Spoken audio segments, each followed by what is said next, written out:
Muy bien, hasta aquí llegamos con las noticias en subrayado. Saludamos a Gerardo, que está ya pronto en el estudio de La Tarde en Casa, para continuar entonces profundizando la información. Bienvenido, Gerardo, buenas tardes. ¿Cómo estás? Buenas tardes. Bien, ya recibiendo a nuestros panelistas que se están instalando para debatir sobre este tema que periódicamente surge cuando ocurre alguna situación que termina en tragedia.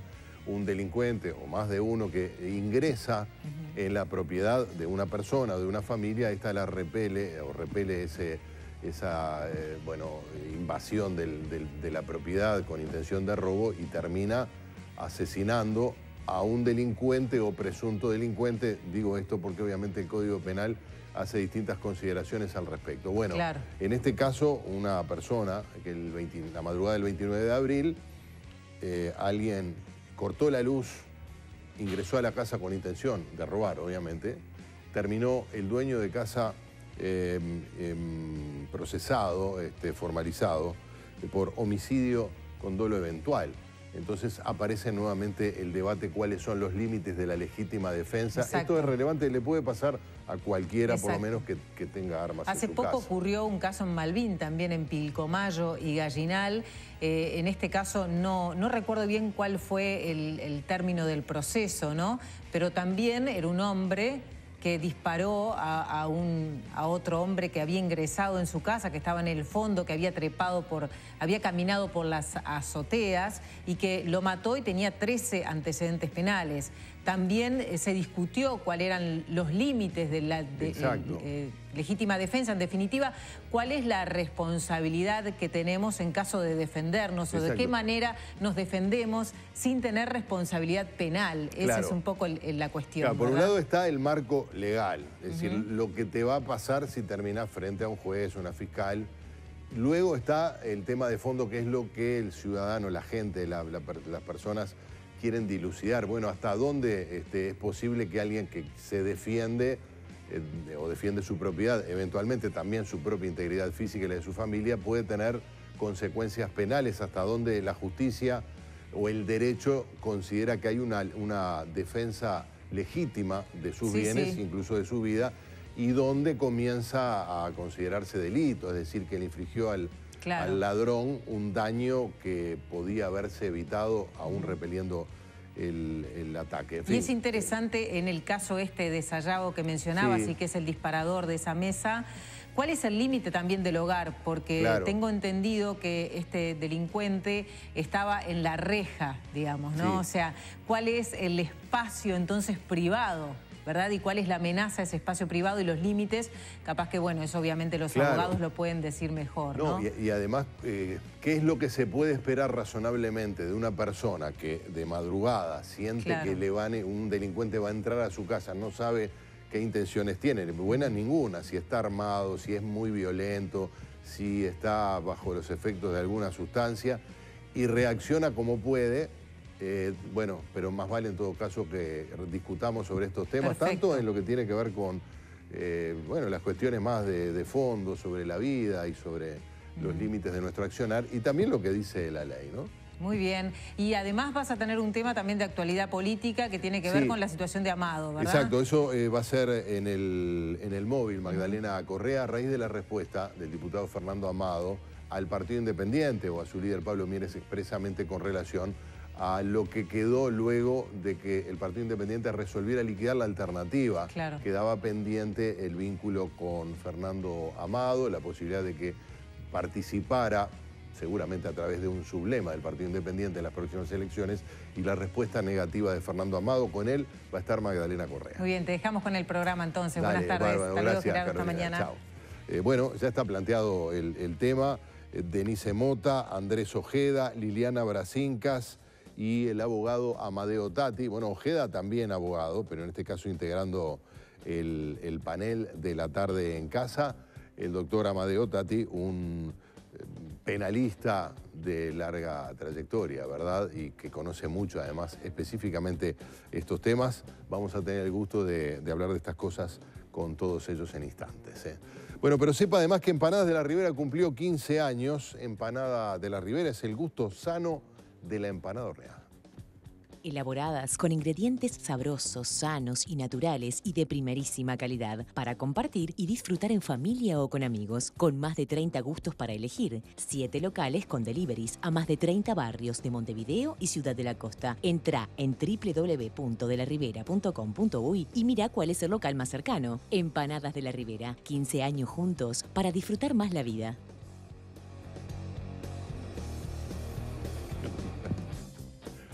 Le damos la bienvenida a nuestro destacadísimo panel, siempre integrado por gente respetada y querida.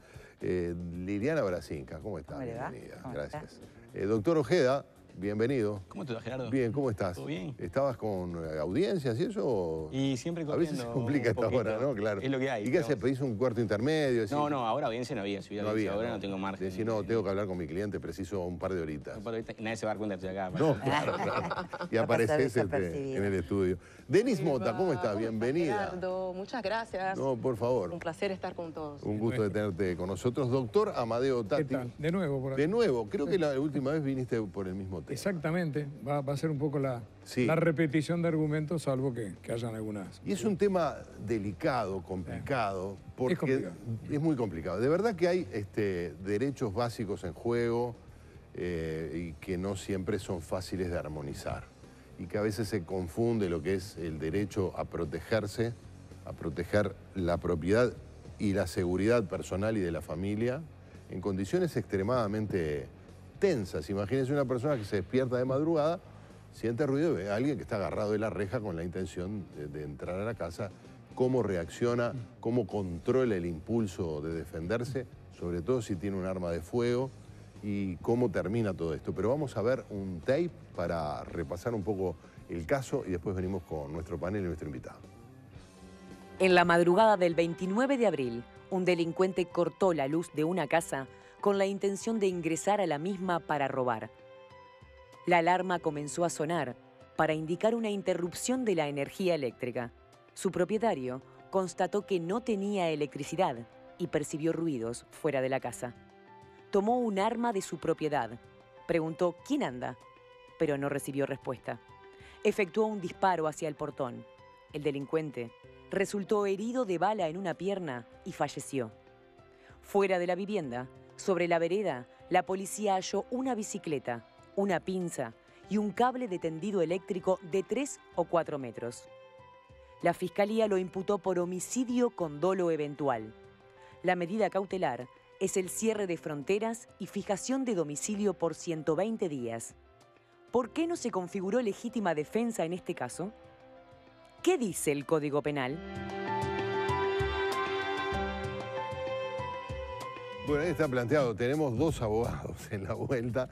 Amadeo, la gente dice, bueno, pero entonces que no me puedo defender. Si alguien viene, obviamente que algo de violencia tiene que haber, viene a robar, se mete en una casa donde hay una familia durmiendo, ¿qué tengo que hacer? Ponerme a pensar, disparo, tiro un tiro al aire, en fin, es complicado. Y habida cuenta de lo que viene pasando últimamente, capaz que habría que ponerse a pensar qué es lo que uno hace, si pudiera pensar, ¿no? Bueno, en ese momento. Claro. Hay una cuestión por la que yo quisiera empezar, no sé si tenemos mucho tiempo.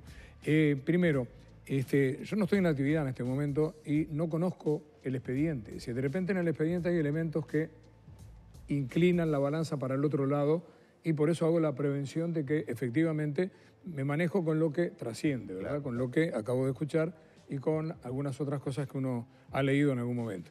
El tema, por sobre todas las cosas que yo quería decir es que, y seguramente mi querido amigo, que es más joven, y lo respeto muchísimo, Andrés, debe pensar lo mismo, que el primer consejo cuando hay un caso de legítima defensa, y he tenido unos cuantos en casi medio siglo de ejercicio profesional, es decirle al juez y al fiscal que hagan el esfuerzo en el momento de valorar cada uno de los elementos, de ponerse en el lugar en que estaba aquella persona y no tranquilitos en su estudio, fumando un cigarrillo o de repente, perdón, no se puede hablar de eso. O haciendo de repente tiempo, mirando televisión, saliendo un ratito del expediente. No. Disculpame, entre otras cosas, pues puede ser la jueza, el juez, la fiscal, la que esté en las circunstancias del... Pero claro, pero digo, ponerse en el lugar del momento en que pasó, en el momento del lugar en el que pasó. Correctamente, eso es lo que quería decir. ¿Por qué? Porque la persona a veces no tiene miedo, no tiene medios, no tiene posibilidades de pensar qué es lo que hago, sino que ahí el impulso es el que predomina sobre el raciocinio.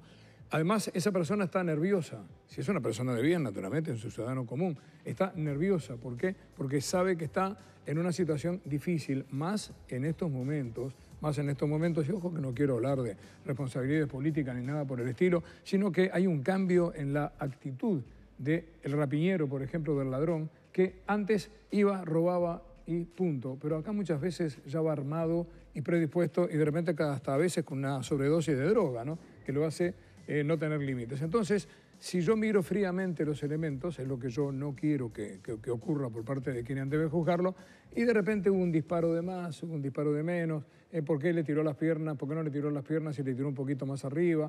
No se dio cuenta que se iba, que ya se había... Es decir, son detalles que si de repente son muy notorios, claro. Hay un instituto que es el exceso de legítima defensa, que es un atenuante y no una exoneración de responsabilidad. Pero yo el otro día en la intervención, que te agradezco porque además tuvo una repercusión inesperada, por lo menos inesperada de mi parte, hablaba de que a veces no se lee enteramente la norma y no culpo a los jueces ahora porque de alguna manera esto venía siendo tradicional. Él me recordaba a una queridísima persona, lamentablemente desaparecido, un querido colega del ejercicio profesional, un fiscal él y profesor Miguel Langón, que sostenía también la misma posición y no sé si de repente algún otro más de los profesores que... Disculpa, la posición con respecto la posición de respecto de ponerse en el lugar... No, bueno, creo que también esa, aunque él era fiscal, de repente le correspondían las generalidades de la ley para no hacerlo. No, el hecho de que la defensa de la propiedad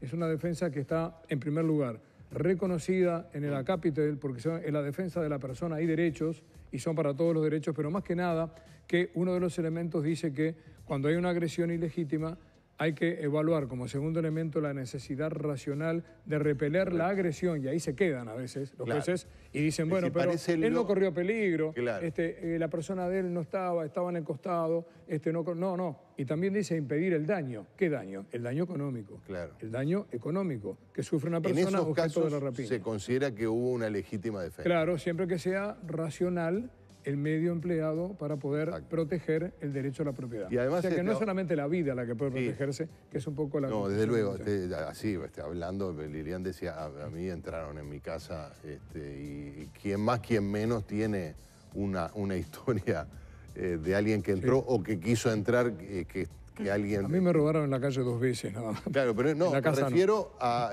porque en este caso se configuraría copamiento. Si lograba entrar el delincuente y... Por lo menos sí. Claro.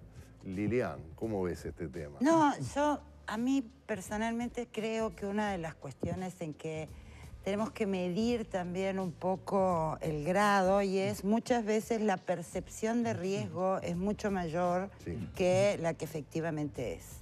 Y uno tiene que tener en cuenta que cuando comete el acto supuestamente de defenderse y mata a otra persona, queda expuesto, y ustedes me dirán que no, a la justicia que determinará si fue legítima defensa o no. Y además al haber dado muerte a una persona, es una persona de bien, le dio muerte a otra persona. Entonces yo creo que en ese sentido hay que tener muchísimo cuidado y me parece... preparado para hacerse cargo de esa... Sí, porque por otro lado, mi experiencia es que las instituciones responden. En el caso mío, cuando entraron de noche, estaban mis 2 hijos y yo durmiendo en casa. Mi hija es la que ve que hay alguien adentro, llama a alguien conocido para que llame a la policía. A mí me despierta la policía en casa, el señor ya no estaba, por suerte. Pero yo lo que digo es, también tengamos en cuenta que no es verdad que estamos en el Far West, no es verdad que no tengamos una policía que responda, no es verdad, porque también hay casos que hay que decirlo. Yo no tengo arma, jamás sería capaz de poder usar una. No sé cómo me sentiría después de matar a alguien, y esto también hay que reflexionarlo. Muy mal, sí. ¿No? Porque si no, el tiro fácil, la defensa ante cualquier situación, la percepción de que estamos todos en riesgo y que estamos inseguros porque no hay instituciones que nos defiendan, también me parece muy peligroso. Yo he tenido la oportunidad de viajar a Centroamérica. A mí me impacta mucho que sea habitual en muchos países de Centroamérica que vayas a entrar a algún lado y en la ropería dice, deje su arma aquí. honestamente son ciudades además y países extremadamente violentos donde armarse y la defensa propia no parecen ser los mecanismos de mayor seguridad. Yo ni loco, mi arma me dice, mi celular va conmigo donde yo voy, de ninguna manera lo dejo ahí, ¿no? Exacto. Yo tampoco. No, pero por eso, y además el límite después siempre que agradezco que los abogados nos lo digan entre legítima defensa y justicia por mano propia. No, ¿no? esas son dos cosas totalmente diferentes. Digo, pero por eso porque además, mismo... fíjate que con toda esta situación que estamos viendo, hablábamos con Denise Mota hace 2 días, ella tiene la gran ventaja y el gran privilegio de vivir en el barrio Palermo, cosa que yo ¿Cómo no? extraño amargamente, y le comento el barrio, no sé qué, me dice, está difícil. Sí, sí. Está difícil. Tiene olas y estamos viviendo una. Digo, sí, todos los barrios, sí. muchos lugares están difíciles, pero Sí. ¿se te ha planteado una situación similar? No, acá en Uruguay no. Yo soy de San Pablo, para los que no saben, entonces acá... Los problemas que no Sí, son- queremos claro. hablar de Río, lo que está pasando en ese momento, que están disparando a escuelas desde helicópteros. Yo espero que en Uruguay jamás se llegue a esa situación y por eso mi posición es más de...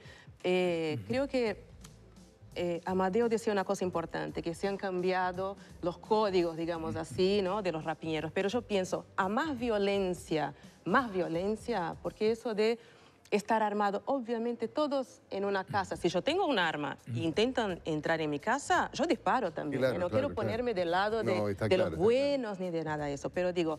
Una vida cambia para siempre, en ese caso cambiaron 2, uno perdió la vida, hay un muerto en la ecuación y eso Exactamente. nunca tenemos que olvidarnos, ya sea una persona de bien No, o claro, una persona de no, bien. no. Hay una ¿no? persona... Hay un muerto en la Claro, ecuación. hay una persona que murió, que eso siempre es una tragedia, aunque sea un delincuente, pero y una persona que estaba en su casa Claro. descansando y se vio involucrada Y que en un tuvo su vida homicidio. complicada para siempre, porque él nunca se va a olvidar nunca más de ese episodio, ¿no? Tiene esa sombra, entonces todos pierden. Está Perdón, claro. me sí, dejas una sola sí. cosita nomás.